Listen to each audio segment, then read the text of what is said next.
Assalamualaikum warahmatullahi wabarakatuh.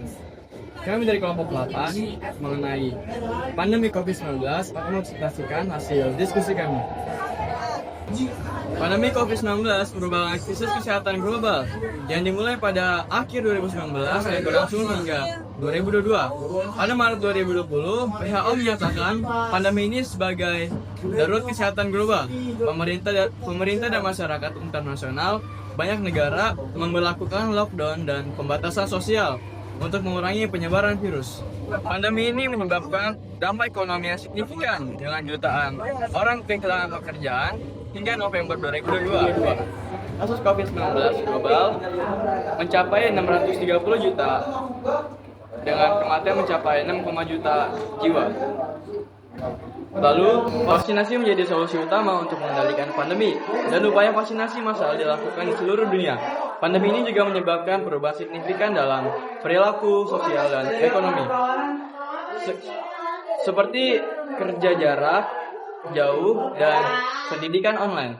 Pada Mei 2023, WHO menyatakan bahwa pandemi COVID-19 tidak lagi menjadi darurat kesehatan global. 1.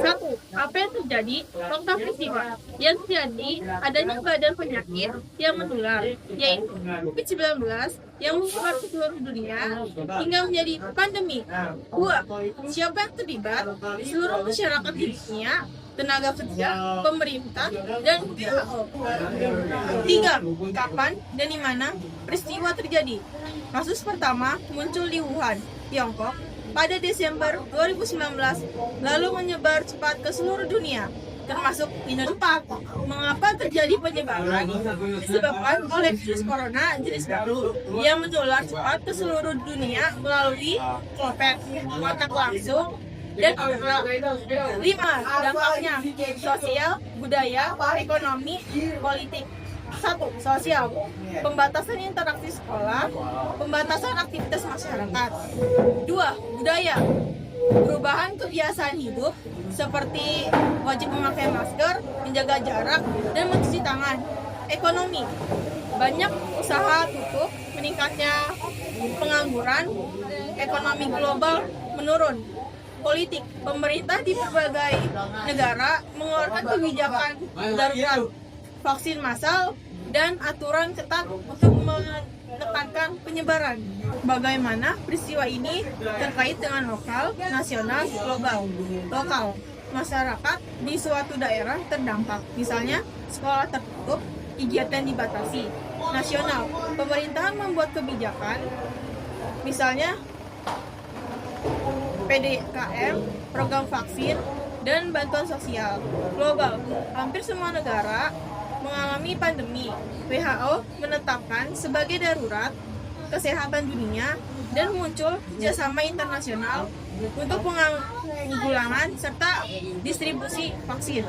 Apa persamaan dan perbedaannya dengan peristiwa lain? Persamaan, mirip dengan wabah penyakit menular seperti flu Spanyol 1918, SARS 2003 yang sama-sama menyebar cepat dan menimbulkan korban.